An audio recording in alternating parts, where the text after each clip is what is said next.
Assalamualaikum warahmatullahi wabarakatuh. Innal hamdalillah nahmaduhu wa nasta'inuhu wa nastaghfiruh wa natubu ilayhi wa nastahdihi wa na'udzu billahi min shururi anfusina wa sayyiati a'malina may yahdihillahu fala mudilla lahu wa may yudlil fala hadiya lahu. Asyhadu an la ilaha illallah wa la syarika lahu wa asyhadu anna Muhammadan abduhu wa rasuluh sallallahu alaihi wa ala alihi wa sahbihi ajma'in. Amma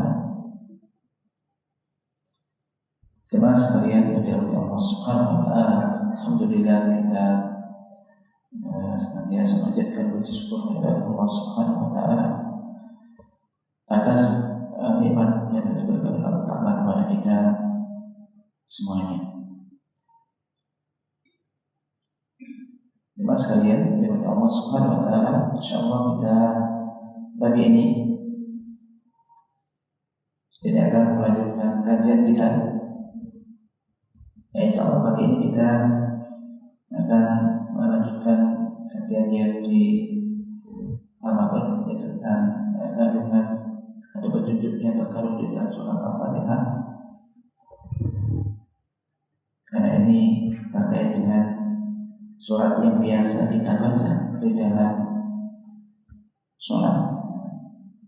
Semoga bisa kita memahami dan mengambil petunjuk yang terkandung di dalamnya, kemudian bisa kita wujudkan dan amalkan di dalam kehidupan kita.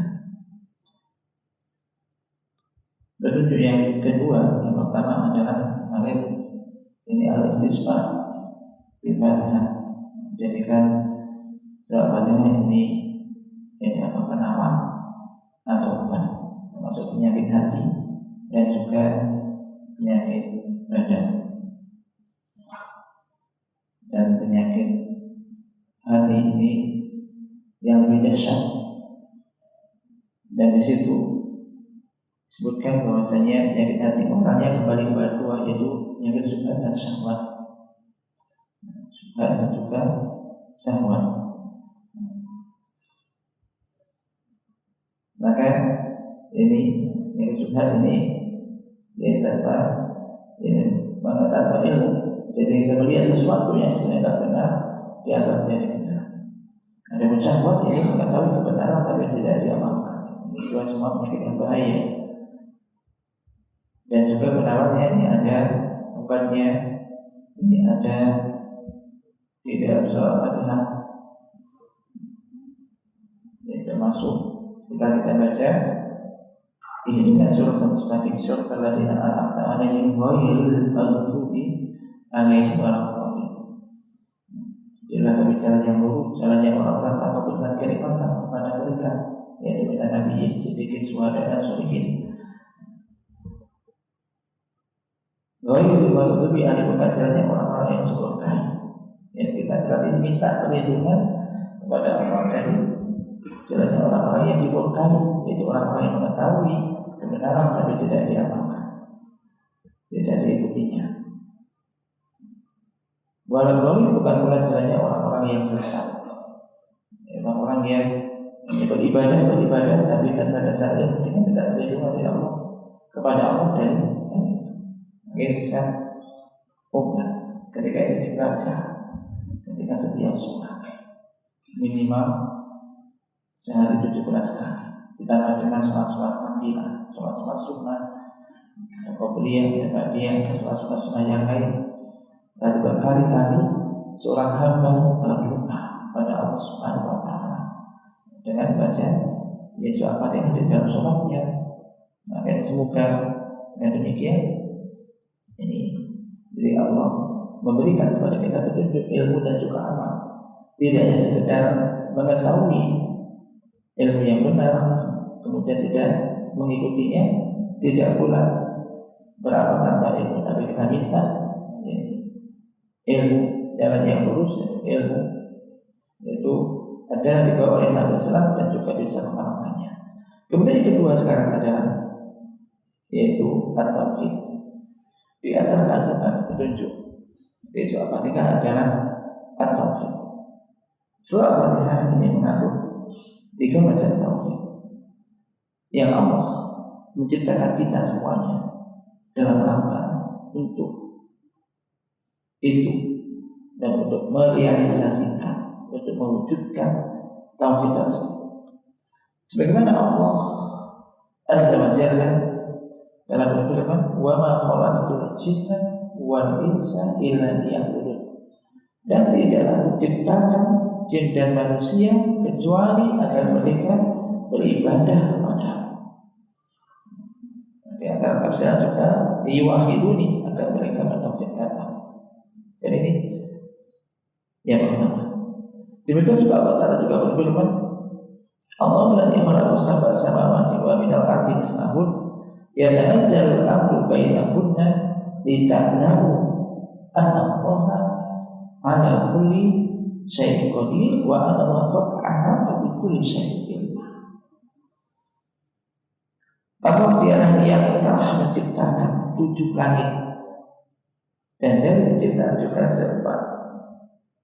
Jadi yaitu wa minal ardi mislahun. Demikian juga bumi seperti itu pula.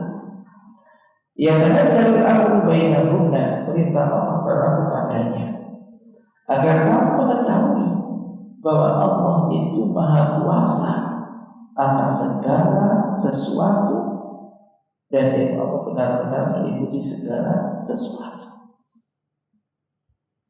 Jangan sekali ini Allah Subhanahu wa Ta'ala di dalam ayat yang pertama tadi yaitu dari surah Al-Zariyat ayat 56, bahwasanya kita semuanya, kalian semua, kita semua diciptakan oleh Allah Ta'ala agar kalian semua beribadah kepada Allah Ta'ala. Karena makhluk ini beribadah kepada Allah Subhanahu wa Ta'ala. Dan di ayat yang lain diterangkan Allah menciptakan alam semesta ini agar kalian mengetahui. Jadi mengetahui kebesaran Allah Subhanahu wa Ta'ala. Jadi kita diciptakan ini untuk menghambakan diri kepada Allah, untuk beribadah kepada Allah Subhanahu wa Ta'ala.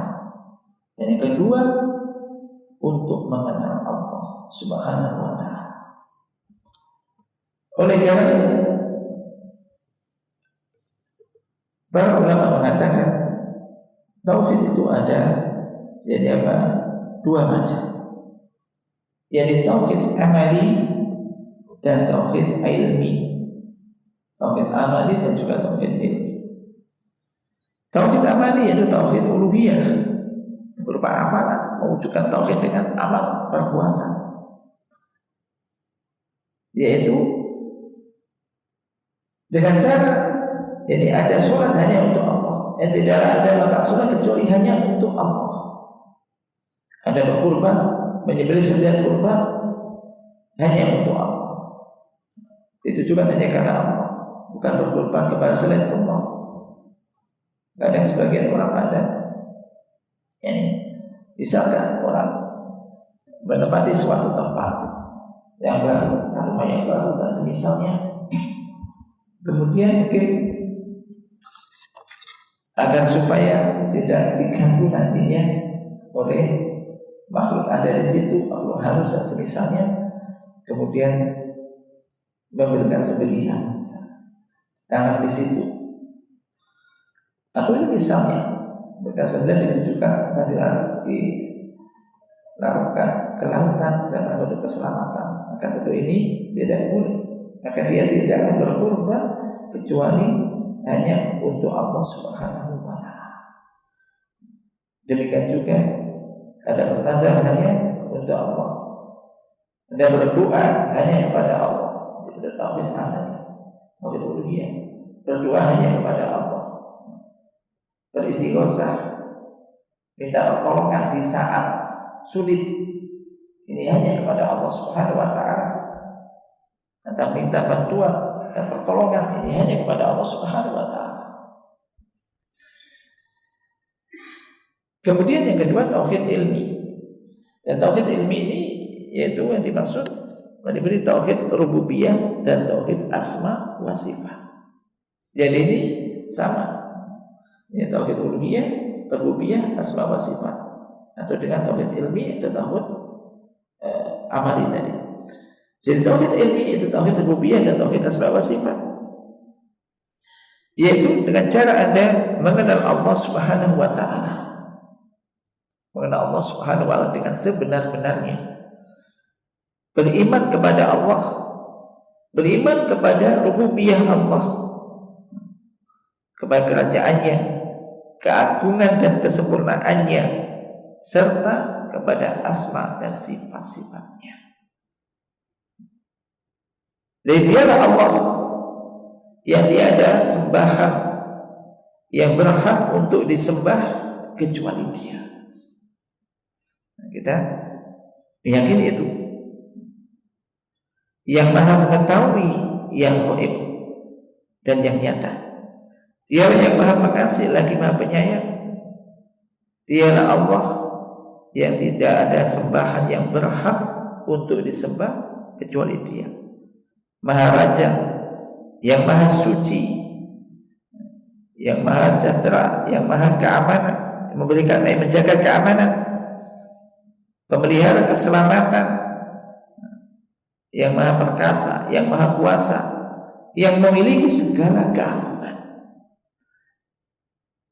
Maha suci Allah dari apa yang mereka persekutukan. Dialah Allah yang menciptakan, yang mengadakan, yang membentuk rupa. Dia Allah memiliki nama-nama yang indah, dan apa yang ada di langit dan di bumi bertasbih kepada Allah, kepadanya. Dan dialah yang maha perkasa lagi maha bijaksana. Maka Anda mengetahui bahwasannya dialah zat yang maha raja, maha memberi rezeki, maha mengatur, maha berbuat apa saja di jagat raya ini. Dialah zat yang telah menciptakan Anda agar Anda beribadah yakni kepada Allah semata. Dialah yang telah menciptakan kita semua. Masa Allah yang menciptakan kita. Untuk apa? Agar kita beribadah hanya kepada Allah Subhanahu wa taala semata. Dia menyadari ini. Kadang-kadang sebagian orang mungkin kurang sadar bahwa Allah itu menciptakan kita itu untuk tujuan yang agung, untuk beribadah kepada Allah Subhanahu wa taala. Tidak hanya sekedar sibuk mencari nafkah, sibuk mencari usaha dunia sampai teledor dari ibadahnya. Demikian juga ini apa? Anda khususkan ketaatan dan ketundukan ini hanya kepada Allah Subhanahu wa taala. Tidaklah yani Anda meminta kecuali hanya kepada Allah. Tidaklah Anda berdoa, memohon, berdoa kecuali hanya kepada Allah Subhanahu wa taala. Tidaklah beristighotsah kecuali hanya kepada Allah. Demikian juga tidak minta pertolongan kecuali hanya kepada Allah. Itulah tauhid yang merupakan asas dasar agama ini.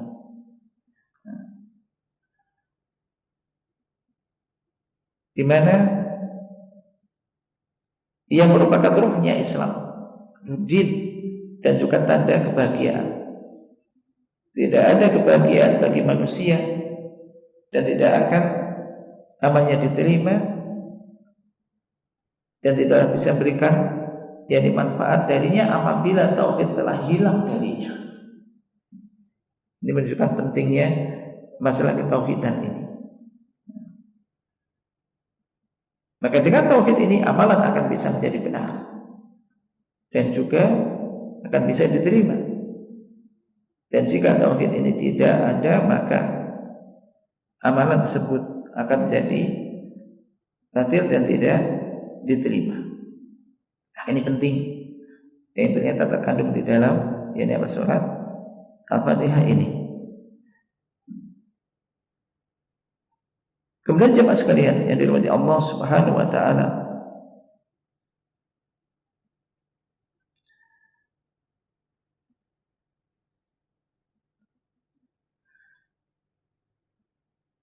yang selanjutnya Allah Subhanahu wa taala yang telah juga menegaskan hal itu. Sebagaimana di dalam firman Allah Subhanahu wa taala, "Wa laqad uhiya ilaika wa ila alladziina min qablika la in asyrakta la yahbatanna 'amaluka wa la takunanna minal khasirin. Balillaha fa'bud wa kum minasyakirin." Sesungguhnya telah diwahyukan kepadamu dan juga kepada nabi-nabi sebelum engkau, lain asyrakta, itu punya pada angka, pada Rasul. Sungguh jika engkau berbuat syirik, layah batona amaluka, sebuah amal benar-benar akan terhapus. Wala takunanna minal khasirin, dan sungguh engkau benar-benar termasuk orang-orang yang merugi.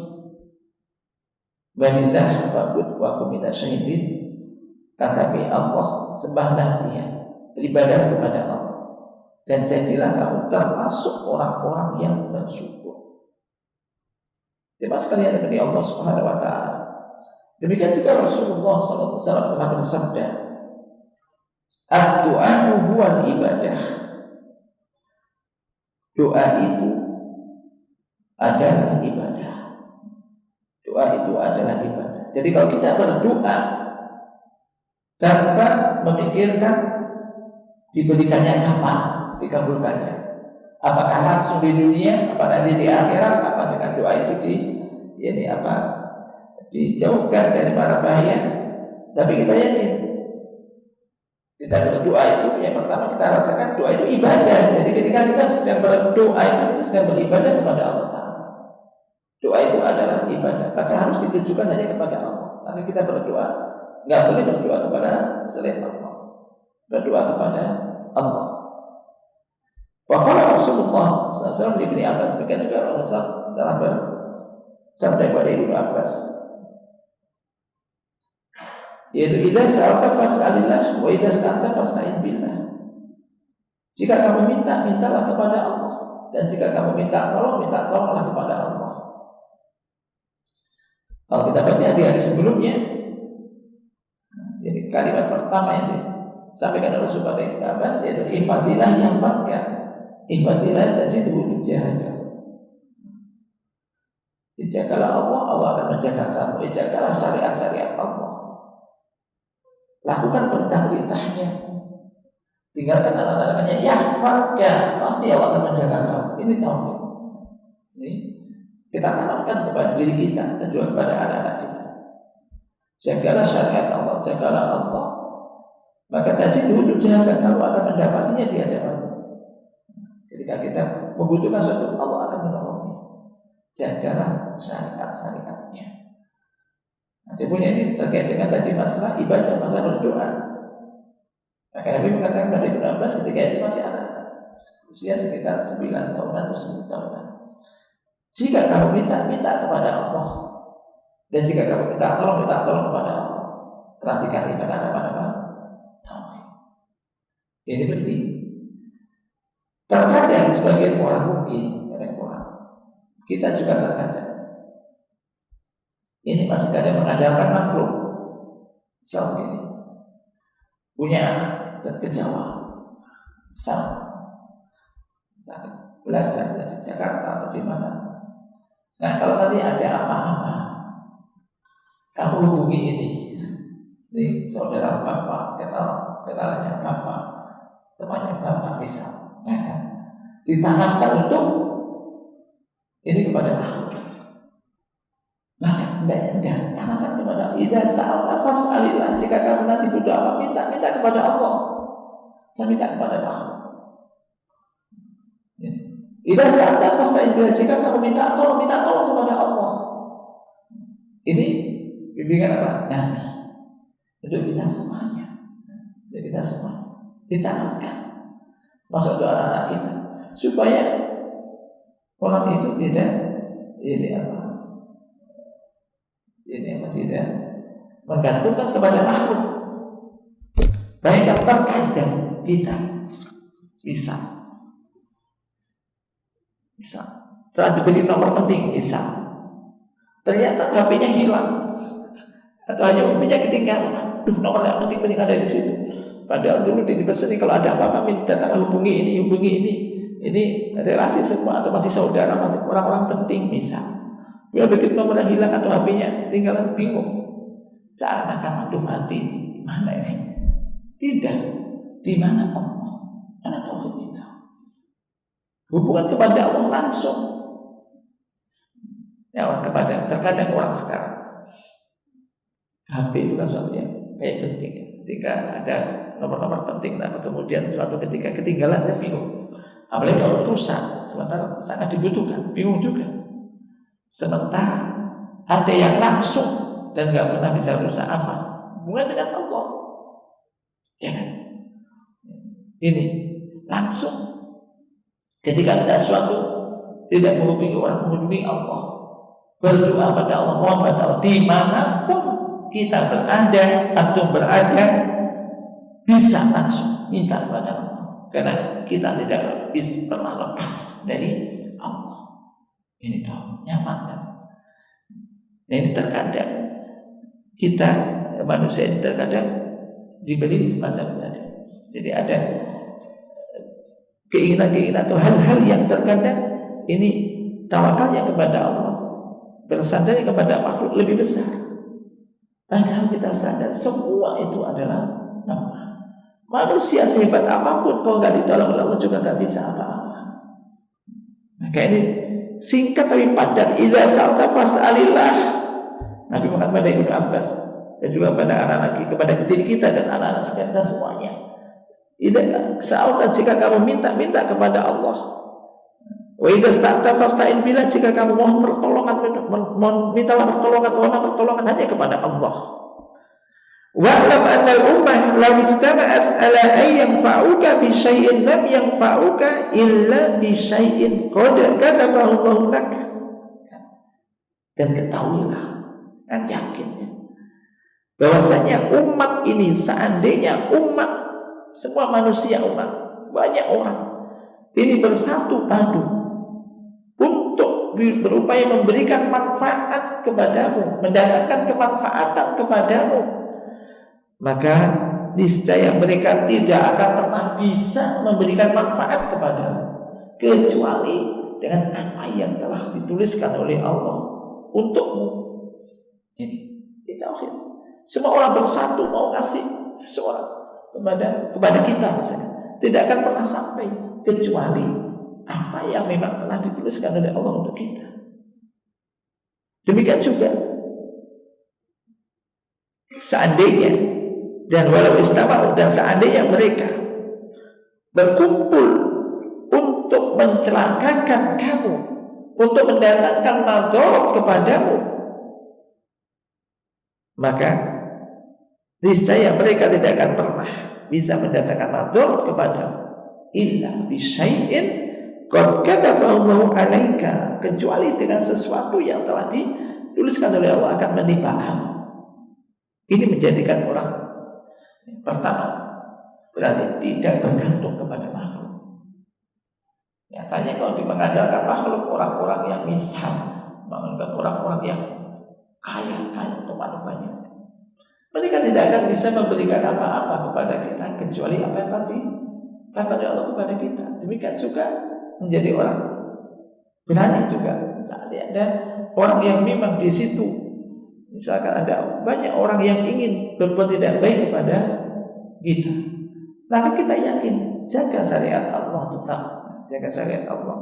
Mereka manusia tidak akan bisa mendatangkan suatu madarat kepada Anda kecuali apa yang telah dituliskan oleh Allah akan kepada. Maka di apa yang disebutkan ma'ata'aka lam yakun liyusibaka, apa yang telah ditakdirkan oleh Allah tidak akan menimpa kamu, tidak akan pernah mengenai kamu.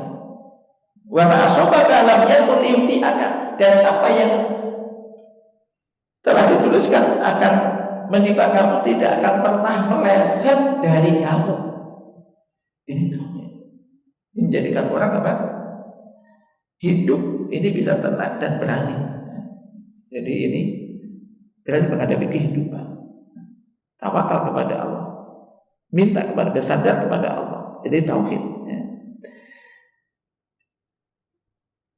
Rufiatil aqlam wajabatis suhuf, pena takdir telah diangkat dan lembaran-lembaran telah kering. Jemaah sekalian seperti Allah Subhanahu wa taala, wa qad suratul Fatihah ala hadhihi al-anwa' salasah litauhid. Surat Al-Fatihah telah menunjukkan tiga macam tauhid ini. Yang pertama, fa qauluhu alhamdulillahi rabbil alamin. Alhamdu wa sana'u ala Allahi azza wa jalla wa ala asma'ihil husna wa sifatihil azimah wa ni'amihil lati la tuhsa wa la'ihil lati la tustaqsa, atau la tustaqsa, wa ta'udu ni'matallahi la tuhsuha ma'a hubbihi subhanahu wa ta'ala.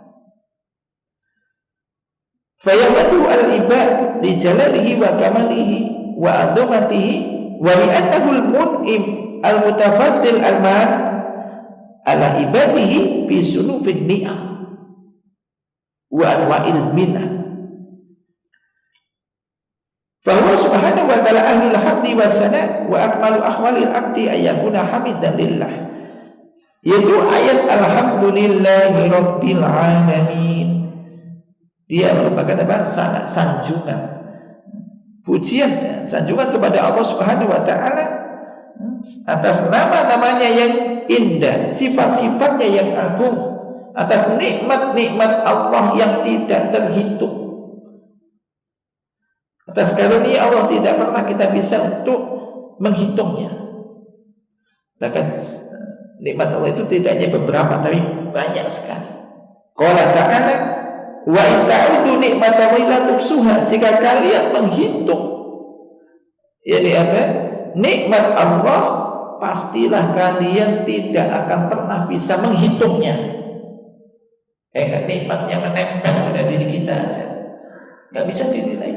Mata orang bisa melihat dengan normal, maka ini kenikmatan.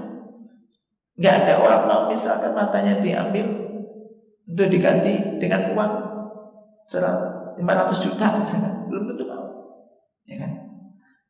Kemudian pendengaran, bisa mendengar, akal masih bisa berpikir dengan normal. Ini kenikmatan yang menempel. Belum lagi kenikmatan iman. Ini kenikmatannya ilmu yang bermanfaat ini sangat besar, yang menempel saja ini, bisa bernafas. Ini kenikmatan yang agung. Cuma terkadang orang melihat nikmat itu, bayangannya kalau dapat nikmat, bicara nikmat berarti apa? Fulus, uang, rezeki, gaji meningkat, dan semisalnya. Jadi ini nikmat Allah sangat banyak. Jika kalian menghitung nikmat Allah, kalian tidak akan pernah bisa menghitungnya. Jadi sanjungan, alhamdulillah, ini sanjungan kepada Allah Subhanahu wa taala atas semua itu, diiringi dengan rasa cinta kepada Allah Subhanahu wa taala. Ini alhamdulillah, menyanjung dan mencintainya. Terkadang orang itu menyanjung-nyanjung orang, tapi sebetulnya gak cinta. Dia menyanjung seseorang hanya karena dia ingin mendapatkan uang darinya, dari orang disanjungnya, misalnya. Ada hatinya juga gak cinta, tapi ini alhamdulillah, yaitu sanjungan kepada Allah, pujian kepada Allah dibandingkan dengan rasa cinta kepada Allah Subhanahu wa taala. Maka semua hamba memuji Allah karena keagungan Allah, kemasempurnaan Allah, kebesaran Allah, karena dialah Allah yang memberikan kenikmatan, memberikan karunia kepada semua hambanya, kepada kita, dengan beraneka ragam nikmat, dengan bermacam-macam karunia. Ini diniyah wa dunyawiyah, diniyah wa dunyawiyah. Apalagi misalkan orang yang diberi kecukupan, dunianya cukup, bisa ibadah dengan baik, cukup dapat karunia yang besar, diniyah wa dunyawiyah, maka harus banyak bersyukur kepada Allah, banyak memuji Allah Subhanahu wa taala. Maka dialah Allah Subhanahu wa taala yang ahlul hamdi wasana, satu-satunya zat yang berhak untuk mendapatkan pujian dan sanjungan itu hanya Allah Subhanahu wa taala. Dan keadaan seorang hamba yang sempurna, yang paling sempurna adalah ayyakuna hamidan lillah. Hendaknya hamba itu menjadi orang yang senantiasa memuji Allah. Memuji Allah.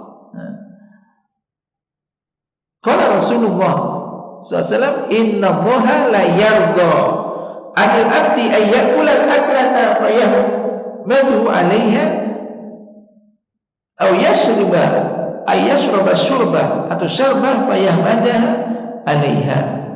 Ini pernah kita bahas juga di sini terkait dengan adab makan, ya kan? Sesungguhnya Allah itu benar-benar ridho kepada hamba kiranya ketika hamba itu makan makanan, lalu dia memuji Allah atas makanan yang dia makan, atau minum minuman, lalu dia memuji Allah atas minuman itu, maka Allah ridho kepada hamba semacam ini. Maka di antara juga doa ini setelah makan, ini alhamdulillahilladzi at'amani hadza wa razaqani min ghairi haulin minni wa la quwwah. Jadi ini telah kita terangkan itu. Jadi menunjukkan bahwasanya apa yang dia makan, apa yang dia minum dari Allah Subhanahu wa taala. Tidak, egonya tidak dimunculkan, keakuannya tidak dimunculkan. Itu semua dari Allah Subhanahu wa taala. Demikian juga Rasulullah apabila menuju tempat tidurnya beliau membaca alhamdulillahilladzi at'amana wa saqana wa kafana wa awana fakam mimman la kafiya lahu wa la mu'wiya. Kemudian Rabbul Alamin. Tadi alhamdulillah, sekarang Rabbul Alamin. Alhamdulillahi Rabbil Alamin. Rabbil Alamin. Maka di sini ada keimanan kepada rububiyah Allah. Keimanan kepada rububiyah Allah. Dan Rabb ini kalau diterjemahkan ada dialah Al-Malik yang memiliki, Al-Khaliq yang mencipta, Ar-Raziq yang memberikan rezeki, Al-Mudabbir yang maha mengatur, Al-Mutasarrif yang maha berbuat, Al-Muhyi yang menghidupkan, Al-Mumit yang mematikan, Al-Qabid, Al-Basit yang menyempitkan, yang melapangkan, Al-Khafid yang merendahkan, Al-Rafi yang mengangkat, Al-Mu'izzu yang memberikan izzah, kemuliaan, Al-Mudillu yang menghinakan, Al-Mudabbir li kulli hadzal qaum yang mengatur seluruh jagat raya ini. Dialah Allah yang telah menjadikannya dari tidak ada menjadi ada. Dialah Allah Azza wa Jalla yang maha berbuat sebagaimana yang dia kehendaki, yang memberikan keputusan, memutuskan sesuatu dengan apa yang dia inginkan. Tidak akan ada yang bisa menolak keputusan Allah. Perhatikan firman Allah Subhanahu wa taala, "Qulillahumma malikal mulki tu'til mulka man tasha wa tanzi'ul mulka mimman tasha wa tu'izzu man tasha wa tudillu man tasha biyadikal khair innaka ala kulli syai'in qadir." Katakanlah, ya Allah, Malikal Mulki, yang memiliki kerajaan, Engkau berikan kerajaan itu kepada siapa yang Engkau kehendaki, dan Engkau cabut kerajaan itu dari siapa yang Engkau kehendaki. Engkau jadikan orang-orang, Engkau angkat, Engkau berikan izzah orang-orang yang Engkau kehendaki. Waktu dilu mantasa, dan Engkau rendahkan, Engkau hinakan siapa yang Engkau kehendaki.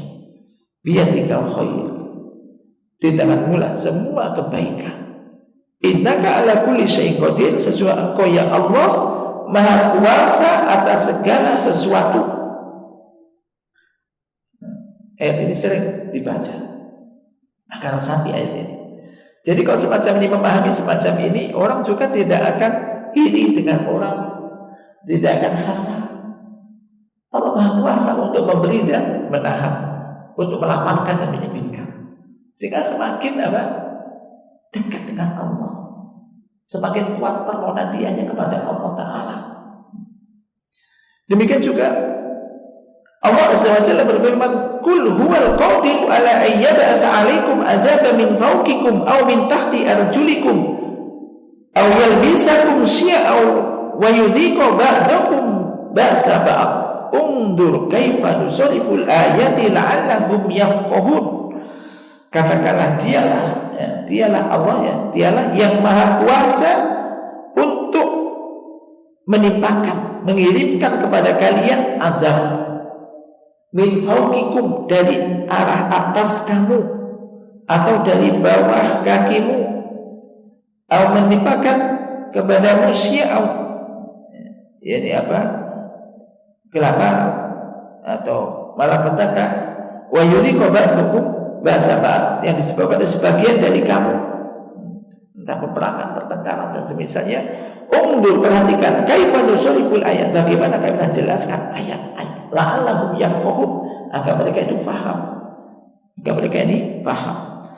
Kalau para ulama di dalam tafsir firman Allah Ta'ala, la'allahum yafqahun, agar mereka faham, yaitu agar mereka memahami untuk apa mereka diciptakan dan mereka diadakan di muka bumi, untuk bisa merealisasikan itu, yaitu beribadah kepada Allah, untuk mentuluskan ibadah hanya kepada Allah Subhanahu wa Ta'ala. Adapun azab dan min fawqikum, Allah Maha Kuasa untuk mengirimkan kepada kalian azab dari atas kalian. Para ulama bukan kaswaik wadiyah al-mudammirah, azab dari atas, seperti suara yang sangat kencang, yang sangat keras, yang bisa mematikan yang mendengarkan, atau angin, bukan hanya angin puting beliung, angin yang bisa menghancurkan dan membinasakan apa yang ada di muka bumi yang diterpa oleh angin itu. Au min tahti arjulikum, dan dia maha kuasa untuk menimpakan azab kepadamu dari arah bawahmu, seperti kazalazil wal khasaf, kayak gempa, seperti gempa wal khasaf, ditenggelamkan ke dalam bumi. Di Indonesia ada pernah ada orang, bukan hanya orang mau ke desa atau tiba-tiba ambles ke dalam bumi. Masih ingat kan?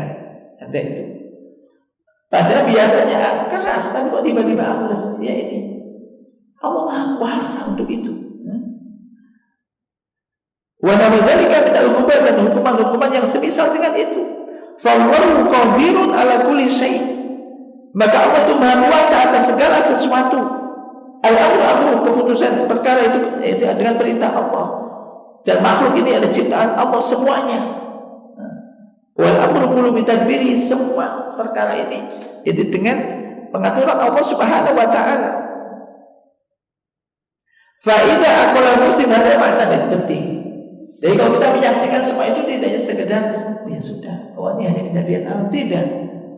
Maka apabila seorang muslim memikirkan makna-makna tersebut, memahami hal-hal tersebut, tidak mungkin dia untuk menunjukkan ibadahnya kepada selain Allah. Tidak mungkin dia menunjukkan harapannya kepada selain Rabb al-Hamid, Allah Azza wa Jalla. Ini. Jadi kalau tahu mengenai semacam itu, masihkah nentang Allah?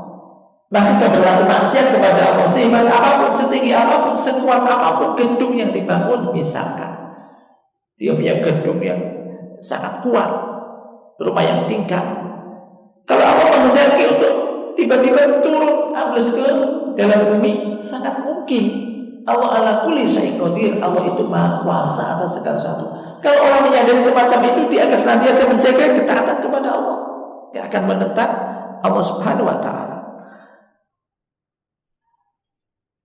Di sini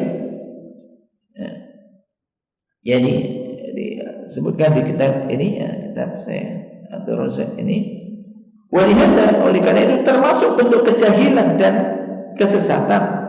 Kiranya sebagian manusia mengatakan tentang gempa, sesungguhnya itu hanya gejala alam, memahami gempa bumi hanya gejala alam. Atau mereka menisbatkan hal itu kepada buminya, kepada tanahnya itu sendiri, hanya semata-mata kepada batunya, batu bumi, lempengan batu dan semisalnya. Ini adalah suatu kejahilan. Kenapa? Karena liana hada mulkullah atau milkullah. Karena ini ada milik Allah, semua ini milik Allah, bumi ini semua juga milik Allah. Allah Maha berkehendak atas segala sesuatu, Allah Maha berbuat di situ terkait dengan hal itu sesuai dengan apa yang Dia kehendaki. Allah Ta'ala telah berfirman dalam Al-Quran, wa ma nursilu bil ayati illa tahwifa, dan tidaklah kami jadi mengirimkan jadi ayat-ayat termasuk tadi tanda-tanda kebesaran Allah kecuali tahwifa, yakni kecuali untuk memberikan takut. yakni ayat-ayat Allah al-idham, tanda-tanda kebesaran Allah yang agung, Allah turunkan itu untuk menjadikan hamba ini takut kepada Allah, agar mereka mau kembali kepada Allah, mau bisa mengambil pelajaran dan ingat kembali kepada Allah Subhanahu wa taala, wala'allahum yafqahun, dan agar mereka faham, wala'allahum yatubuna ila Allah Subhanahu wa taala, dan agar mereka mau kembali bertaubat kepada Allah Subhanahu wa taala. Maka keimanan seorang hamba dengan hal semacam itu akan menjadikan seorang hamba beribadah hanya kepada Allah. Ibadah meliputi dia berdoa, dia sholat, kemudian meminta pertolongan, bertawakal dan semisalnya. Mentuluskan, memurnikan agama ini hanya untuk Allah, mengabaikan diri hanya kepada Allah Subhanahu wa taala. Wa hadza huwa siratul mustaqim, dan itulah as-siratul mustaqim, jalan Allah yang lurus. Kama qala ta'ala, innallaha huwa rabbi wa rabbukum fa'buduhu hadza siratul mustaqim. Sesungguhnya Allah, Dialah Rabbku dan Rabb kalian. Fa'buduhu, maka sembahlah Dia, beribadahlah kalian semua kepadanya. Hadza siratul mustaqim, inilah jalan yang lurus. Maka tidak ada sekutu bagi Allah di zakat raya. Maka ini masih ayat Alhamdulillahirabbil alamin. Maka ketika kita membaca ayat ini atau mendengar ayat ini, apalagi kita kalau sholat di belakang imam, yang imamnya bacanya juga bagus, tartil, ini menambah kekhusyukan dalam sholat, dan kandungan ayat ini begitu agung, ini kita ingat-ingat, sehingga menjadikan apa? Kita semakin taat harusnya. Semakin tiap hari menjaga sholat, semakin taat kepada Allah, semakin cepat tidak melakukan perintah-perintah Allah dan meninggalkan larangannya. Wallahu ta'ala a'lam bissawab. Naktafi fi hadzal qadar. Wa sallallahu ala nabiyyina Muhammad. Subhanakallahumma wa bihamdika asyhadu an la ilaha illa anta astaghfiruka wa atubu ilaik. Assalamualaikum warahmatullahi wabarakatuh.